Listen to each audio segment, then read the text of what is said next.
Hi and welcome to the channel. Today's tip of the week is how to store your extra batteries and your CF or SD cards when you're not using them.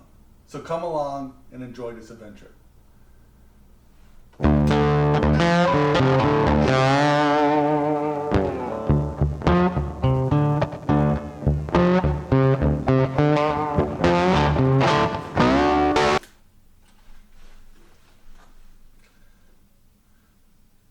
Well, in today's episode, I am going to talk about protecting your extra batteries and CF and SD cards. Now, depending on what camera you have, you may not have a CF card or you may not have an SD card. So you may have to adjust a little bit on this. So in my situation, this Canon 5D Mark IV uses both the CF card and the SD card. And the camera that I am videotaping with only uses SD cards. So I bought this case 6 years ago, and this is where I store my extra media or extra storage devices. It will hold 3 CF cards and it will hold up to 6 SD cards, which is really important because you don't want to be in a situation where you don't have enough storage for when you're taking pictures, especially if you're going on a trip of a lifetime. If you're going to Africa, Central America, Europe, or even here in North Carolina, you want to have enough storage and you want to have some place to store this stuff.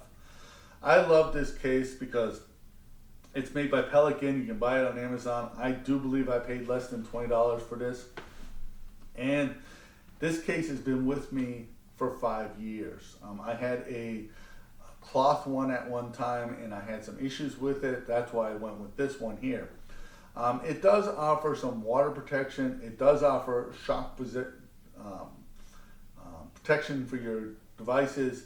But the great thing about it is they're organized, they're easy. This is much easier to find than to find a CF card or SD card just bouncing around inside your backpack or your utility bag. And what I do with this stuff is I just store it in my utility bag. This bag goes with me almost every place. When it comes to storing batteries and how I manage my batteries is, first of all, I mark all my batteries. So you're not going to see this because in black Sharpie I drew a number 1 on this. This has a number 2 on it, and the one inside this camera has a number 3 on it. And what I'll do is rotate those around. So one battery will be in a hard case, one battery will be on the charger, and one battery will be in the camera. If I'm going on a long trip, I will bring all 3 batteries with me and the charger to have it. But the way I protect my batteries is that I bought these little hard boxes. Now they're not perfect, but they're really good for the price. They really hold secure to your battery. And the thing that you want to avoid is having a battery in your pocket and these 2 connectors or leads get touched by something like your car keys, thus heating up your car keys, possibly burning your clothes or even burning you, or very minimum of discharging this battery. So these cases here are not waterproof. They are just basically hard plastic cases that I keep my battery. They're not designed specifically for my battery, so it comes with a bunch of styrofoam that you can use to kind of customize it for your battery, but the battery doesn't move around inside of it. And the handy thing about this and having something like this here is that you can easily find these very easily. So I was on a pelagic trip last week, and a pelagic trip is basically when we go out into the ocean 50 miles offshore looking for birds. And I was not allowed to bring a lot of stuff with me. I was allowed to bring one bag with me, and in that bag I had to have winter gear because it's winter here now in North Carolina. I had to have water, food with me. I didn't have a lot of room to bring extra equipment with me. So what I had brought with me was my camera, this and this. And I had no problems. I could easily stick both these items in the cargo pockets of my pants. They were available to me easily when I'm taking pictures.